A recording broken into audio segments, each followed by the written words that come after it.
दोस्तों आज दुनिया में किसी भी देश की ताकत का अंदाजा उसकी सैन्य ताकत से लगाया जाता है, क्योंकि किसी भी देश की सैन्य शक्ति उस देश की मुख्य ताकत होती है। और पिछले 2-3 सालों में जो कई देशों के बीच कॉन्फ्लिक्ट हुआ है उसकी वजह से तो वैसे कई देश पहले से कई गुना ज्यादा सतर्क हो गए हैं। मतलब जंग के इस दौर में हर देश को इस बात का खतरा है कि कहीं उसकी भी हालत उन देशों जैसी ना हो जाए जो आज पूरी तरीके से बर्बाद हो गए हैं, जिसका नतीजा ये है कि आज हर देश अपनी आर्मी को मजबूत करने के प्रयास में लगातार कदम उठा रहा है। नमस्कार दोस्तों, मैं आपका होस्ट गौरव कश्यप और आप देखना शुरू कर चुके हैं एजीके टॉप 10। ऐसे में दोस्तों अब आप ही ये सोचिए कि क्या कोई देश ऐसा भी हो सकता है जिसके पास अपनी आर्मी ना हो, जिसे आप समझ सकते हैं कि उस देश पर कब्जा करना कितना आसान होगा। लेकिन इतना आसान होने के बावजूद भी इन देशों पर कोई कब्जा क्यों नहीं करता। ये बात एकदम सच है कि पूरी दुनिया में इस समय कई ऐसे देश भी हैं जो बिना आर्मी के ही अपना देश चला रहे हैं। मतलब आधुनिकरण के इस दौर में जहाँ हर देश परमाणु संपन्न है, वहीं इन देशों के पास अपनी खुद की आर्मी भी नहीं है। तो चलिए दोस्तों आज की इस वीडियो में जानते हैं कि वो 10 देश कौन से हैं जिनके पास एक भी आर्मी नहीं है अपनी, और आर्मी ना होने के बावजूद भी उन देशों पर कोई देश हमला क्यों नहीं करता। इन सारी बातों को आज की इस वीडियो में जानेंगे। तो चलिए अब देर न करते हुए वीडियो को लाइक करते हुए अब वीडियो शुरू करते हैं।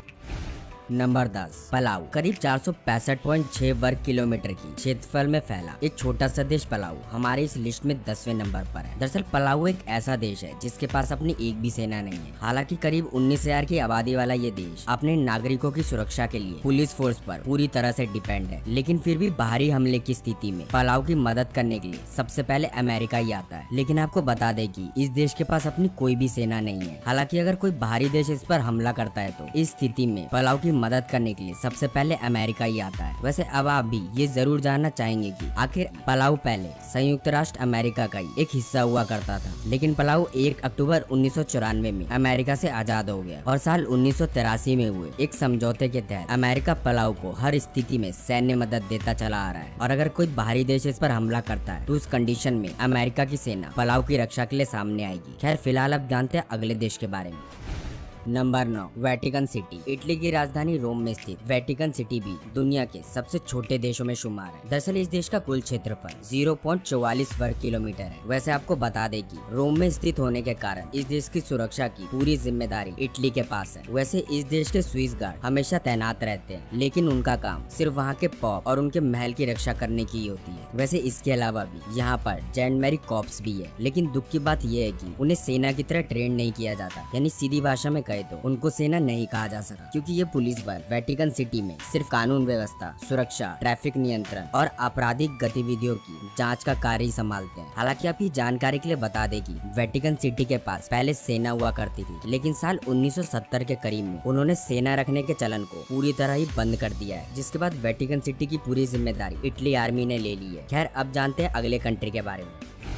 Number 8 Nuru. प्रशांत महासागर में स्थित एक और देश नूरू भी हमारे इस लिस्ट में 8वें नंबर पर है। महज 21.10 वर्ग किलोमीटर के क्षेत्रफल वाले इस देश को दुनिया का सबसे छोटा द्वीप देश कहा जाता है, और शायद इस देश में एक भी सेना न होने का सबसे बड़ा कारण यहाँ के क्षेत्रफल को भी माना जाता है, क्योंकि आपको बता दें कि ये द्वीप दुनिया से काफी अलग है, जिसके कारण कोई भी देश इस पर ज्यादा हमला नहीं करता है। और दूसरा सबसे बड़ा कारण ये भी है कि इस देश का एरिया काफी ज्यादा कम है, यानी इस देश पर कोई कब्जा करके भी कुछ ज्यादा हासिल नहीं कर पाएगा। वैसे इस देश की सुरक्षा की जिम्मेदारी यहाँ के पुलिस के जिम्मे है, पर जरूरत पड़ने पे ऑस्ट्रेलिया इस देश की मदद करने के साथ ही इस देश को सुरक्षा के साजो सामान भी मुहैया करवाता है। यानी सीधी भाषा में बोले तो अगर इस देश पर कभी कोई हमला करने की कोशिश करता है तो उस केस में ऑस्ट्रेलिया इसे बचाने के लिए सामने आएगा। हालांकि फिलहाल आगे बढ़ते हैं और जानते हैं नंबर 7 के बारे में। नंबर 7 लिंचस्टीन। दरअसल लिंचस्टीन उन देशों में से एक है जिन्हें सेना की जरूरत महसूस ही नहीं होती, लेकिन ऐसा नहीं है कि इसने कभी सेना रखी ही नहीं। मतलब आपको बता दें कि साल 1868 के बाद इस देश ने अपनी एक सेना तैयार की थी, लेकिन ज्यादा खर्चे के चलते इसे खत्म कर दिया गया था, क्योंकि लिंचस्टीन उस वक्त इस खर्च को झेल पाने की स्थिति में नहीं था। लेकिन अब सेना के ना होते हुए भी यहाँ की पुलिस ही यहाँ की सुरक्षा और कानून व्यवस्था संभालती है। हालांकि सुरक्षा के लिए इस देश की नजर स्विट्जरलैंड के मिलिट्री पर भी रहती है। वैसे दोस्तों आगे बढ़ने से पहले आपको बता दें कि इस देश ने अपना प्रोविजन बना रखा है, जिसके तहत खतरे के समय ये देश सेना का निर्माण करने के लिए पूरी तरह से सक्षम है। यानी अगर कोई देश इस पे हमला करने की कोशिश करता है तो ये तत्काल स्थिति में अपने देश में ही सेना का निर्माण कर सकता है। खैर अब वक्त है अगले देश के बारे में जानने का। Number 6, Marshall Island. करीब 60,000 की जनसंख्या वाला ये देश भी 1983 में अमेरिका से आजाद हुआ था, पर आपको बता दें कि इसे आज भी अमेरिका का हिस्सा माना जाता है। दरअसल इस देश के पास भी अपनी कोई सेना नहीं है, क्योंकि अमेरिका से ही इसे पूरी सिक्योरिटी प्राप्त होती है। मतलब अगर कोई यानी मार्शल आइलैंड के बचाव के लिए सीधा सीधा अमेरिकन आर्मी सामने आ जाएगी। फिलहाल अब जानते हैं इस लिस्ट में हमारे अगले कंट्री के बारे में। Number 5, Grenada. करीब 348.5 वर्ग किलोमीटर में फैला हुआ ग्रेनाडा एक बार अमेरिका जैसे शक्तिशाली देश का हमला झेल चुका है। दरअसल ये हमला सरकार और सेना के विवाद के कारण हुआ था, और आपको बता दें कि हमले के बाद ग्रेनाडा एक लोकतांत्रिक देश बन गया, और अब इस देश की सुरक्षा की सारी जिम्मेदारी इस देश के पुलिस के पास है। वैसे भले ही इस देश के पास अपनी कोई सेना नहीं है, फिर भी एंटीगुआ, बारबोडास और डोमिनिका जैसे देश ग्रेनाडा की मदद के लिए हमेशा तैयार रहते हैं, जिस वजह से इस देश को भी उन देशों की सूची में रखा गया है जिसके पास अपनी एक भी सेना मौजूद नहीं आज की तारीख में। फिलहाल अब जानते हैं नंबर 4 के बारे में। Number 4, Hong Kong. करीब 74.8 लाख की पॉपुलेशन वाले हांगकांग के पास भी अपनी कोई सेना नहीं है। हालांकि हांगकांग के पास द रॉयल हांगकांग रेजिमेंट नाम का एक सहायक बल मौजूद है, लेकिन हांगकांग के मूल कानून के अनुसार हांगकांग में तैनात सैन्य बल वहां के स्थानीय नागरिक के मामलों में हस्तक्षेप नहीं कर सकते हैं, क्योंकि इसकी पूरी जिम्मेदारी रिपब्लिक ऑफ चाइना ने ले रखी है। यानी सीधी भाषा में बोले तो इसे सीधा सीधा चाइना कंट्रोल करता है। मतलब बेशक से ये देश दुनिया की नजर में एकदम एक अलग देश है, लेकिन इस पे इनडायरेक्ट हुकूमत चाइना की चलती है। हालांकि दूसरी तरफ वहाँ की सार्वजनिक व्यवस्था हांगकांग के सरकार की जिम्मेदारी से होती है, यानी अभी तक उस देश के निजी फैसले हांगकांग की सरकार ही लेती है। खैर अब जानते हैं नंबर 3 के बारे में। मध्य अमेरिका का स्विट्जरलैंड कहे जाने वाला कोस्टा रिका हमारे इस लिस्ट में तीसरे नंबर पर है। दरअसल आपको बता दें कि इस देश में पहले सेना हुआ करती थी, पर साल 1948 में यहाँ एक सिविल वॉर हुआ जिसमें 2000 से भी ज्यादा लोग मारे गए। इस घटना के बाद उस समय के तत्कालीन राष्ट्रपति जॉर्ज फियोर्स फेरर ने सेना की परंपरा को पूरी तरह से समाप्त। क्यूबा जैसे कुल 21 देश दुनिया भर में ऐसे हैं जो जरूरत पड़ने पर कोस्टा रिका की मदद करेंगे। यानी सीधी भाषा में बोले तो अगर कोई इस देश पर हमला करने की कोशिश करता है तो वो 21 देश मिलकर कोस्टा रिका को बचाएंगे। लेकिन सीधी तौर पे बोले तो इस देश के पास अपनी कोई भी सेना नहीं है, जिस वजह से ये हमारी आज की सूची में शामिल हुआ है। खैर आइए अब जानते हैं नंबर 2 के बारे में।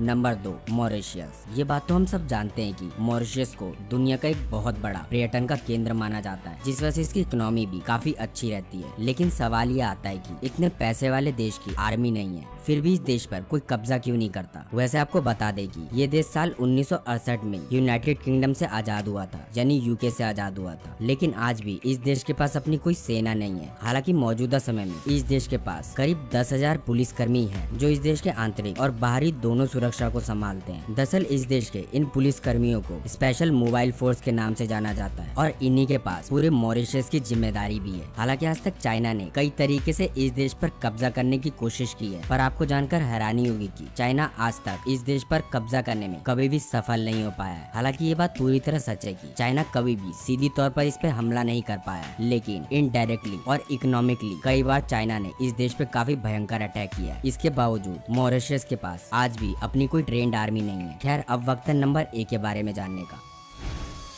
Number 1, Samoa. दरअसल आपको बता दें कि समोआ को दुनिया भर में एक शांति प्रिय देश माना जाता है, जो कि साल 1962 में न्यूजीलैंड की गुलामी से आजाद हुआ था। और आजादी के इतने सालों बाद भी इस देश के पास अपनी सैन्य बल नहीं है, जिसके पीछे का एक बहुत बड़ा कारण है। दरअसल आपको बता दें कि इस देश को न्यूजीलैंड से आजादी इसी शर्त पर मिली थी कि वो अपनी कोई सेना नहीं बनाएगी। इन दोनों देशों के बीच हुई रक्षा समझौता के अनुसार जब भी समोआ को सेना की जरूरत होगी तो वो न्यूजीलैंड से मदद मांगेगा। हालांकि न्यूजीलैंड ने आश्वासन भी दिया है कि जरूरत पड़ने पर वो इस देश की मदद के लिए भी आगे बढ़ेगा। तो दोस्तों यही थे दुनिया के 10 ऐसे देश जिसके पास अपनी सेना न होने के बावजूद आज उस देश में किसी भी चीज का खतरा नहीं है, यानी उस देश के लोगों के बीच काफी खुशहाली है। हालांकि उम्मीद करते हैं आपको हमारी आज की वीडियो काफी पसंद आई होगी, जिसके लिए एक लाइक तो बनता है। साथ ही जाते जाते कमेंट सेक्शन में ये जरूर बताएं कि आपको अगर मौका मिलेगा तो आप इन 10 देशों में से किस में घूमने जाना सबसे ज्यादा पसंद करेंगे। तो फिलहाल आज के लिए बस, फिर मिलते हैं एक और इन्फॉर्मेटिव वीडियो के साथ। तब तक के लिए जय हिंद, जय भारत।